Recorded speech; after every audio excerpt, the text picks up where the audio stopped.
தொடர்பான கருத்தை நம்மோடு பகிர்வதற்காக மூத்த பத்திரிகையாளர் திருமிகு லட்சுமி நம்மோடு இணைந்திருக்கிறார். அவரோடு பேசலாம். வணக்கம் திருமிகு லட்சுமி. இப்போ விஜய்க்கான இந்த சம்மனை கூட்டணிக்கான அழுத்தமாக பார்க்க முடியுமா? இது விஜய்க்கான நெருக்கடி அதிகரித்து கொண்டே இருக்கிறதுன்றது உண்மைதான். கூட்டணிக்கு ஏற்கனவே பாஜக தரப்பிலிருந்தும் சரி, அதிமுக தரப்பிலிருந்தும் சரி அழைப்பு விடுக்கப்பட்டது. இது ஏன் இப்படி நடந்திருக்கு அப்படின்னா, விஜய் ஆரம்பத்திலிருந்தே பிஜேபியை எந்த கட்டத்திலையும் விமர்சிக்கல, அழுத்தம் கொடுக்கப்படுகிறதுன்னு இடையில அருண்ராஜ் ஒரு முறை சொன்னாரு. அதுக்கப்புறம் இப்ப சமீபத்துல பேசும்போது 2 கட்சிகளும் எங்களுக்கு நெருக்கடி தருவதாக, எங்களுக்கு நெருக்கடி தராங்க அப்படின்னு விஜய் பேசியிருந்தார் தஞ்சாவூர் கூட்டத்துல.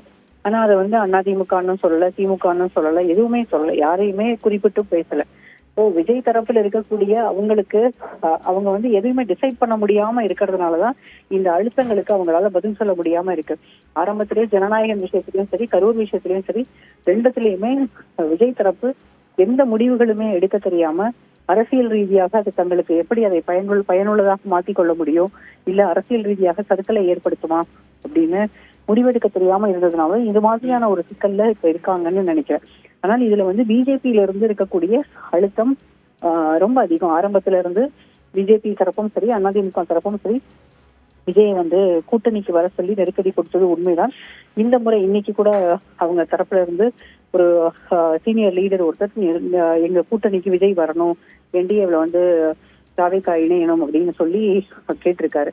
இந்த அடிப்படையில பார்த்தோம் அப்படின்னா நாளைக்கு அவங்க அப்பியராக சொல்லி சம்மன் கொடுத்திருக்கிறது நெருக்கடி அதிகரிக்குதுங்கிறத உறுதிப்படுத்துது.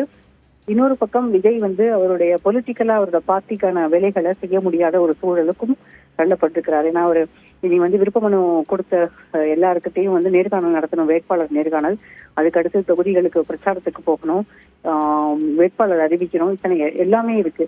இந்த சூழல்ல சிபிஐ விசாரணைக்கு அப்பியர் ஆகணும் அப்படின்னா இந்த அழுத்தங்களை விஜய் எப்படி எதிர்கொள்ள போகிறார் அப்படிங்கிறதுதான் தெரியல. இந்த அழுத்தத்திற்கு இடையே விஜயனுடைய தாவேகாவினுடைய முடிவு இதில் என்னவாக இருக்க வாய்ப்பு இருக்கிறது? இப்ப இந்த கூட்டணி என்ற அந்த முடிவுக்குள்ள தாவேகா இதற்கு பிறகாக செல்வதற்கு வாய்ப்பு இருக்குன்னு நினைக்கிறீங்களா? ஆனா இது அரசியல் அழுத்தம் வர்றதுக்கு விஜய் ஒரு முக்கிய காரணம்னு சொல்லணும்.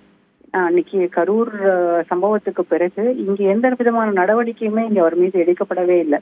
தமிழ்நாட்டில் இருக்கக்கூடிய ஆளும் கட்சியும் சரி, எதிர்கட்சியும் சரி அவரை எந்த விதத்திலையும் அவரை குறை சொல்லவே இல்லை.